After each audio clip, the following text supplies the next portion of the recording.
Hello everybody. Welcome to this in-depth exploration. Today we're diving into the long, complicated story, a narrative filled with twists, turns, and pivotal moments that have shaped the world as we know it. Between the United States and Iran, a relationship that has been anything but simple.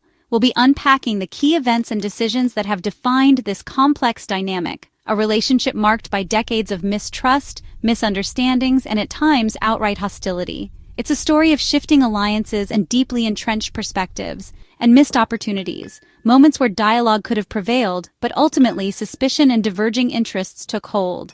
We'll examine what could have been and what actually transpired. Once, our countries were close partners, sharing strategic interests and a vision for regional stability. This alliance, however, was built on a foundation that would eventually crumble.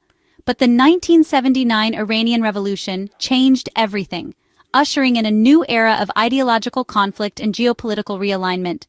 The revolution was a watershed moment, creating a rift that's lasted generations. The revolution's aftermath continues to shape the relationship to this day, influencing policy and perceptions on both sides. The Iran hostage crisis left deep scars in America, a traumatic event that solidified negative perceptions and fueled decades of animosity. It was a defining moment in the relationship. While Iranians remember times their independence felt threatened by foreign powers, a sentiment rooted in historical experiences and a desire for self-determination felt threatened by foreign powers. This sense of vulnerability has shaped Iran's foreign policy and its approach to international relations. These memories fuel suspicion on both sides, creating a cycle of distrust that's difficult to break. Each nation views the other through the lens of its own historical narrative, making reconciliation difficult. The weight of the past looms large, hindering efforts to find common ground and build a more constructive relationship. There have been moments of hope, glimmers of possibility that suggested a different path forward. These moments, however, have often been fleeting, like the 2015 nuclear deal, a landmark agreement that offered a potential framework for resolving long-standing disputes and fostering greater cooperation. When leaders tried to build a bridge, seeking to overcome decades of animosity and forge a new era of engagement, it was a testament to the power of diplomacy. But that bridge was fragile, vulnerable to political shifts and the resurgence of old grievances. The deal's future was always uncertain. The U.S. withdrew from the deal, a decision that sent shockwaves through the international community and undermined efforts to de-escalate tensions, reigniting old tensions, and setting the stage for a new round of confrontation and uncertainty. The withdrawal had far-reaching consequences. Now, in June 2025, we're at a critical moment, a juncture where decisions made today will have profound implications for the future of the region and the world. The world is watching with bated breath as the drama unfolds, aware of the potential for escalation and the urgent need for a peaceful resolution. As disagreements over Iran's nuclear program continue to dominate the headlines and fuel international concern, the program remains a central point of contention. Reach a boiling point. The stakes are high and the margin for error is shrinking. The situation demands careful diplomacy and a commitment to de-escalation. The U.S. fears Iran wants a nuclear weapon, a concern that has driven much of its policy towards Iran for decades. This fear is a major obstacle to improved relations. Iran insists its program is peaceful, intended for civilian purposes such as energy production and medical research. They maintain they have no intention of developing nuclear weapons. This fundamental clash has brought us to the edge of crisis, a precipice where miscalculation or misjudgment could have catastrophic consequences. Understanding this history is crucial, essential for grasping the complexities of the present and navigating the challenges of the future. To understanding today's events, only by examining the past can we hope to make informed decisions about the present and future. The story isn't just about politics, treaties, and strategic calculations. It's about something far more profound. It's about people, their hopes, their fears, and their aspirations for a better future. It's about the human cost of conflict and the potential for cooperation, pride, and the struggle for security. These are fundamental human needs that drive the actions of both nations. As we move forward into an uncertain future, it's imperative that we learn from the mistakes of the past and strive for a more peaceful and prosperous world. We must remember how we got here. The past is not just a collection of dates and events, it's a living force that shapes our present and influences our future. Only by facing the past, acknowledging our mistakes, and learning from our experiences, can we hope to build a more just and sustainable future for all? Can we hope for a better future? A future where dialogue prevails over conflict and cooperation triumphs over division. How did we reach this critical juncture? How did we arrive at the precipice of what appears to be an unavoidable military strike? What chain of events, what series of decisions led us to this point of no return? Of a military strike? A strike that could potentially engulf the entire region and perhaps even the world in a conflict of unprecedented scale. Tensions have been building for months, simmering beneath the surface like a dormant volcano, threatening to erupt at any moment. With intelligence reports painting a grim picture of escalating danger and imminent threat, that Iran was nearing the capability to build a nuclear weapon, a weapon that could destabilize the entire region and alter the global balance of power. Public threats and heated exchanges between leaders, fiery rhetoric and uncompromising stances further inflamed an already volatile situation, made the world uneasy, casting a long shadow of uncertainty and fear over the international community. The U.S. government, led by President Trump, viewed the situation with increasing alarm and a growing sense of urgency, declared it would not allow Iran to cross the nuclear threshold. A red line had been drawn, a point of no return established. Incidents in the Middle East, a series of escalating events that ratcheted up the tension. Threats to shipping lanes, vital arteries of global commerce, were perceived as acts of aggression. Attacks on U.S. interests, embassies, military bases, and personnel were seen as direct challenges to American power and influence, added fuel to the fire, pushing the two nations closer and closer to the brink of open conflict. Washington saw these as proof that Iran wouldn't back down, that diplomacy was futile, and that military action was the only remaining option. The final straw, the tipping point that triggered the chain of events leading to the strike. U.S. intelligence claimed Iran was on the brink of a nuclear breakthrough, possessing the knowledge and technology to rapidly assemble a nuclear weapon. With diplomacy and sanctions failing to yield the desired results, and with the threat of a nuclear-armed Iran looming large, the administration felt it had no choice but to act, believing that inaction would have far graver consequences. The decision to strike was made after much deliberation and with a heavy heart, but with the conviction that it was necessary to protect American interests and global security, changing the course of history overnight, setting in motion a series of events that would have profound and lasting consequences.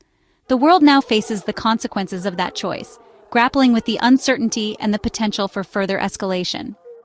Under the cover of darkness, the U.S. launched a series of precise airstrikes on Iran's most critical nuclear sites. These were not random attacks.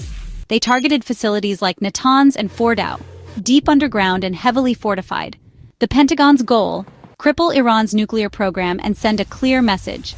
Advanced bombers, fighter jets, and drones coordinated in a high-stakes operation. As dawn broke, Iran confirmed the attacks, calling them blatant aggression. The world reacted instantly. Markets shook, oil prices surged, and leaders called for restraint. The strikes lasted only hours, but their impact will be felt for years. For those involved, it was a night of irreversible action. The aftermath is just beginning to unfold. Hours after the strikes, a tense atmosphere hung heavy in the air. The world held its breath, anticipating the official response. President Trump addressed the nation from the White House, delivering a prepared statement intended to clarify the rationale behind the military action. The weight of the decision was palpable. He was flanked by his security team and key military advisors, a visual representation of the seriousness of the situation and the unified front the administration sought to project. He spoke calmly, his tone measured and deliberate, seemingly attempting to project an image of control amidst the unfolding events. Explaining that the strikes were a last resort, he aimed to reassure the public that all other avenues had been exhausted to prevent Iran from acquiring nuclear weapons, a scenario he described as an unacceptable threat to global security. Trump emphasized this was not the start of a war, a point he reiterated to quell fears of a wider conflict erupting in the region, but a move to stop a greater conflict, a preemptive action designed to de-escalate tensions and prevent a potentially catastrophic outcome. He outlined past efforts, a timeline of diplomatic initiatives and economic pressures, sanctions, diplomacy, a comprehensive strategy aimed at curbing Iran's nuclear ambitions through peaceful means. That, according to him, failed to halt Iran's progress, leaving the strikes as the only viable option in his view. Speaking directly to Iranians, he sought to draw a distinction between the Iranian people and their government. He said America respects their people, acknowledging their rich history and culture, and expressing a desire for a better future for them, but opposes their government's actions, specifically their pursuit of nuclear weapons and their destabilizing activities in the region. He ended with a call for a new deal, a revised agreement that would address the shortcomings of the previous one, offering a path to peace if Iran changes course, abandoning its nuclear ambitions and engaging in constructive dialogue with the international community. The president left without taking questions, a decision that fueled further speculation and uncertainty about the administration's next steps, leaving the world to absorb the gravity of his words and to grapple with the potential consequences of the strikes and the uncertain path forward. The nation and the world now stands at a critical juncture, waits for what comes next, bracing for the potential ramifications and hoping for a swift and peaceful resolution to the escalating tensions. Why did the U.S. strike Iran's nuclear sites? At the core is the fear of a nuclear-armed Iran, which U.S. leaders believe would destabilize the Middle East and spark an arms race. They argue Iran's government can't be trusted, citing its support for militant groups and regional conflicts. Intelligence suggested Iran was close to building a bomb, making the timing urgent. The strikes aimed to destroy key infrastructure and set back Iran's program by years. The administration framed this as a preventative measure, not aggression. The hope create time for diplomacy from a position of strength. The message: the U.S. will enforce its red line on nuclear weapons. There are always two sides to every story. The U.S. sees the strike as a necessary step to prevent nuclear proliferation and protect global security. American leaders argue Iran's actions left them no choice, pointing to broken agreements and renewed nuclear activity. For Iran, the strike is an act of war and a violation of sovereignty. Tehran insists its nuclear program is peaceful and accuses the U.S. of bullying and breaking promises.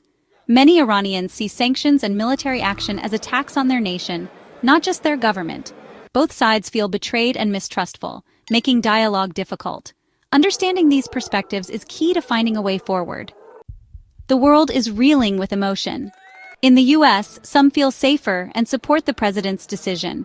Others fear this could spark a wider war. Protests and debates erupt, with many calling for peace and diplomacy. In Iran, anger and fear mix with national pride, uniting people against an outside threat. Ordinary Iranians worry about more attacks and their families' safety. Globally, allies urge restraint, fearing regional chaos. Russia and China condemn the strikes, calling them reckless. Oil prices jump and uncertainty spreads. Everyone is holding their breath, hoping leaders choose caution over escalation. The world stands on edge, waiting for the next move. What happens now? We're at a crossroads. One path leads to escalation, retaliation, counterattacks, and possibly a devastating war.